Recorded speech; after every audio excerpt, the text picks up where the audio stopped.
Assalamualaikum warahmatullahi wabarakatuh. Hai para pencinta catur dan para catur mania, selamat datang kembali di Legenda Catur Dunia. Masih dari event Tata Steel Chess Tournament 2023 hari ketiga kawan, dimana di video pertama tadi pagi sudah saya jelaskan mengenai komposisi klasemen kategori Master. Sekarang giliran kita lihat komposisi kategori Challengers kawan. Sampai 3 game ini komposisinya sih hampir sama, tidak berbeda dengan komposisi kategori Master kawan. Ya poinnya 2, 1,5, setengah, itulah yang ada di klasemen. Cuma bedanya di kategori Challengers ada 6 pemain kawan yang mempunyai 2 poin, diikuti para pemain yang lainnya. Ini posisi Abhimanyu Mishra mengalami kekalahan kemarin malam kawan atas Velimir Ivic, sehingga posisinya turun ke posisi 8 sekarang.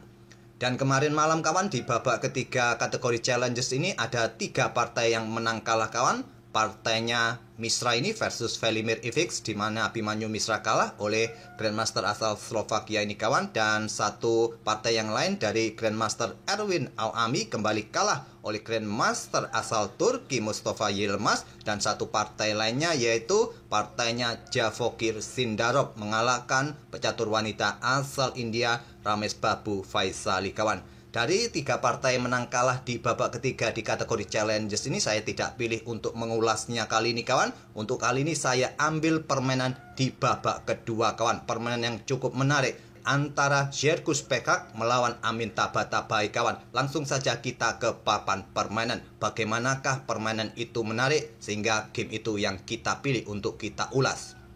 Di sini mereka bermain dengan King's Gambit kawan, dan diladeni dengan gambit diterima oleh Amin Tabatabai.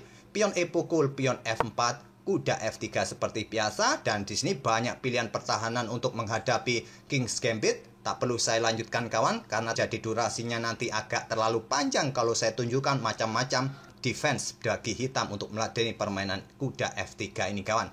Langsung saja ke langkah aslinya, memilih pertahanan scallop atau scallop defense dengan kuda F6. Dan pilihan utama adalah ganggu kuda dengan pion E5 atau kuda C3 kawan, pilihan nomor 2. Pion E5 dipilih pilihan utama, kuda H5 mencoba mempertahankan pion. Jika pion ini didorong kawan, masih ada yang membackupnya dari ancaman gajah. Tetap pion D4 dimainkan dan pion D6 tantang Amin Tabatabai. Ditolak dengan langkah menteri ke peta E2. Dan di sini kawan, jika kalian melakukan pukulan, pion pukul pion masih bisa diambil balik oleh kuda dengan tempo discover. Itulah harapan putih kawan. Dan pilihan terbaik adalah tetap menjaga peta pusat tetap tertutup kawan dengan pion D5. Kalau kalian bermain untuk blokade lajur E ini dengan gajah terang E6 kawan, maka tetap akan dibuka permainan dengan langkah pion D5 kawan untuk membuka lajur E. Kalau diterima kawan, selanjutnya pion pukul pion open skak, gajah kembali, kuda yang di petak H5 akan tewas di langkah berikutnya kawan. Ataupun sama idenya dengan gajah E7, kuda ini akan tewas di langkah berikutnya. Temponya nanti pion pukul pion, ancam gajah, dan menteri bisa meluncur. Inilah yang dilakukan oleh Amin Tabatabai. Tidak bermain dengan pion D5 ini kawan, menjadikan petak pusat tetap tertutup, tidak memberikan kesempatan pion ini ambil pion D6.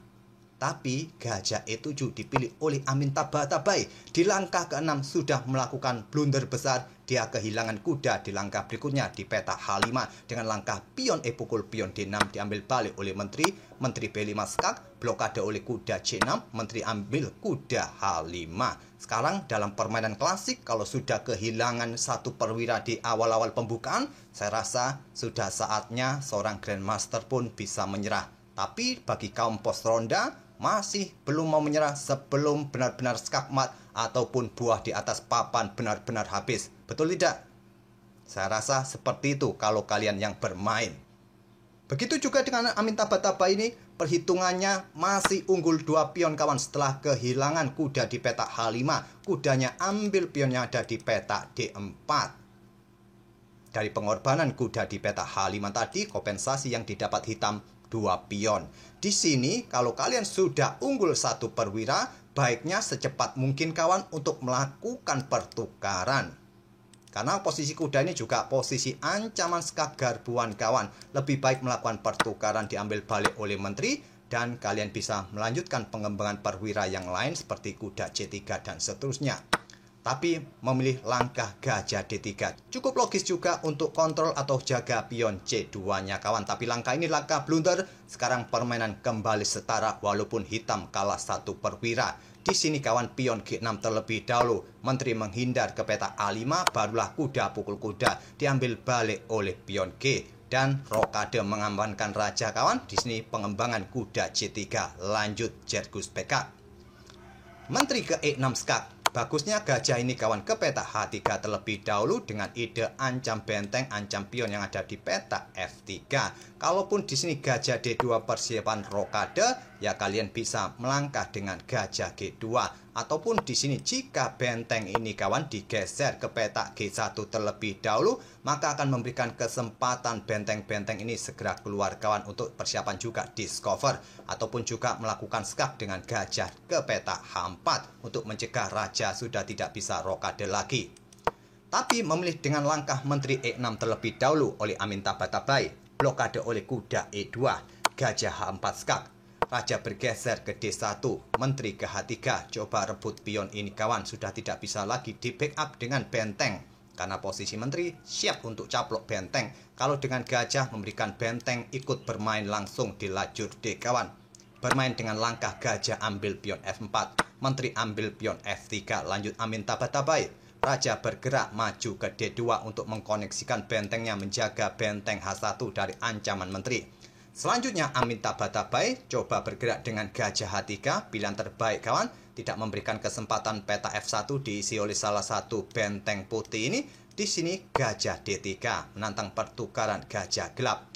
Ditolak dengan pion B6 terlebih dahulu. Menteri bergeser ke B5, gantian sekarang pion A6 yang paling bagus tadi dengan pion C6 terlebih dahulu.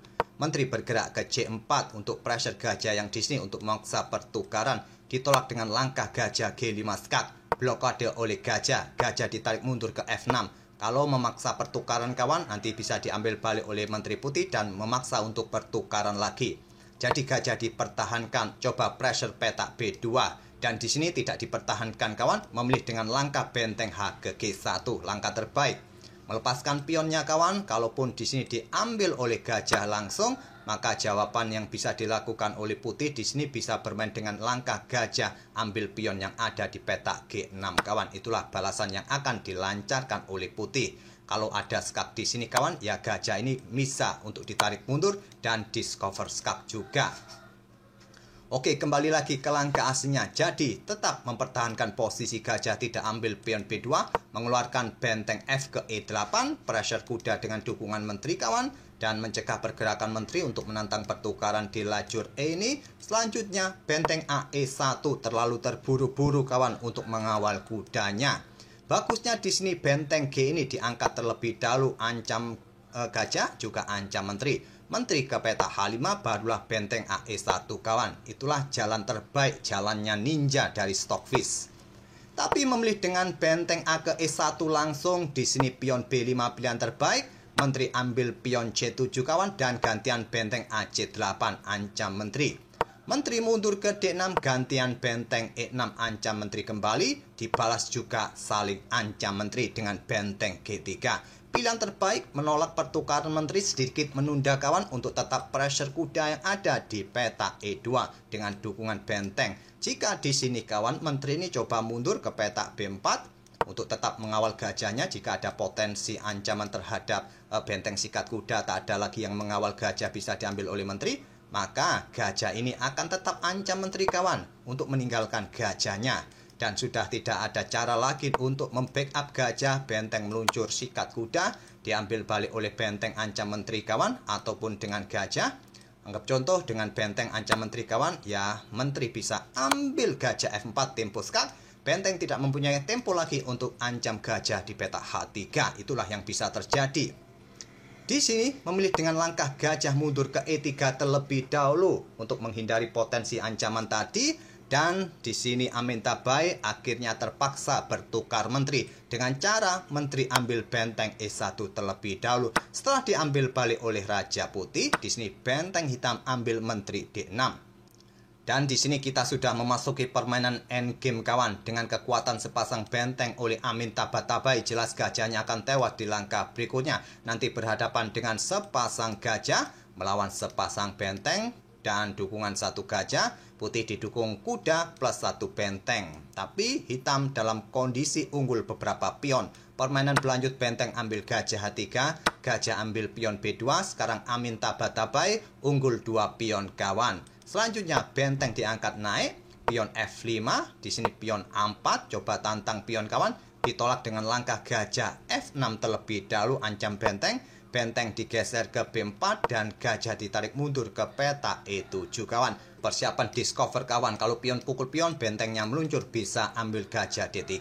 Oleh karena itu benteng menghindar ke B1 terlebih dahulu, barulah pion B pukul pion A4. Benteng A1, di sini pion tetap didorong kawan, ancamannya tetap sama, discover nanti kawan.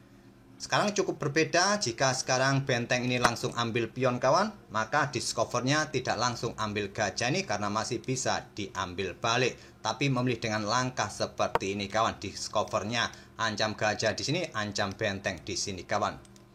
Oleh karena itu di sini gajah ditarik mundur ke C1, coba rebut pion ini dengan gajah nanti kawan. Di sini benteng D5, coba nanti mencoba mengepin gajah dan memaksa pertukaran gajah atau pertukaran benteng maksud saya. Dan inilah yang terjadi di game ini kawan, gajah B2 terjadi pertukaran benteng. Dengan percaya dirinya benteng melawan sepasang gajah kawan. Kuda bergerak ke F4, raja hitam mulai bergerak ke F7, kuda D5 coba ancam gajah gelap kawan. Gajah bergerak ke D6 incar pion, pion didorong maju ke H3, tidak mencoba berani bergerak ke petak gelap karena ancamannya skap, pion jatuh juga nanti kawan. Sekarang benteng E8, raja bergerak ke D2, gajah E5 menantang pertukaran, diterima, diambil balik, ancam kuda, di backup dengan pion C4, raja bergerak ke E6, raja putih ke C3 dan benteng sikat kuda. Lanjut Amin tabai-tabai mengorbankan bentengnya kawan. Dan di posisi langkah ke-45 ini lawannya Jergus Pekak menyerah. Karena percuma kawan, permainan dilanjutkan seperti ini walaupun putih masih mempunyai gajah plus pion. Hitung-hitungannya kawan, tinggal 2 buah di atas papan bagi putih, nanti cukup ditandingi dengan 2 pion hitam dan masih tersisa 2 buah pion hitam, masih bisa promosi kawan, masih bisa mengimbangi pergerakan gajah. Sesama Grandmaster sudah saling mengerti pada posisi ini, tak perlu dilanjutkan lagi kawan. Kecuali kalian kalau lawan Pak RT, kalau lawan Pak Satpam di kompleks kalian, pasti kalian akan tetap ngel karena masih merasa punya gajah plus dukungan pion kawan. Tapi sudah tidak mungkin berharap remis apalagi menang. Saya rasa tak perlu lagi kita lanjutkan kawan. Percuma juga. Banyak langkah yang bisa dipilih, tapi tetap kawan, hitam bisa mengkonsolidasikan 3 pion sayap rajanya. Ya nanti ditinggal saja pion di sisi kiri ini kawan, tinggal nanti menunggu tempo yang tepat untuk mulai didorong. Itulah kawan permainan yang sangat-sangat tak terduga, di mana di awal pembukaan langkah ke-6 Amin tabai-tabai melakukan langkah blunder kehilangan kuda di H5, tapi akhirnya kawan berbalik memetik kemenangan. Setelah tadi kehilangan kuda di H5, di 2 langkah berikutnya putih salah respon dengan gajah terang berkembang ke petak D3, berniat untuk backup pion yang ada di petak C2, tapi ternyata langkah itu langkah blunder. Ya sebaiknya kalau kalian sudah unggul beberapa perwira, ada kesempatan bertukar perwira untuk menyederhanakan buah di atas papan, segera lakukan kawan. Tapi sayangnya itu tidak dilakukan oleh Jergus Pekak yang sudah unggul 1 perwira, malah memberikan inisiatif bagi Amin tabai-tabai untuk melakukan counter. Semoga permainan dari Amin tabai-tabai tadi bisa memberikan semangat kawan, semangatnya kaum pos ronda, walaupun kalah perwira, walaupun kalah posisi, kalah buah di atas papan, tetap semangat untuk melanjutkan permainan sampai benar-benar permainan berakhir dan akhirnya menang juga. Kita akan bertemu di video-video berikutnya kawan. Kita tunggu hari keempat bagaimana nanti malam hasilnya, dan kita akan bertemu di video-video berikutnya. Terima kasih. Wassalamualaikum warahmatullahi wabarakatuh.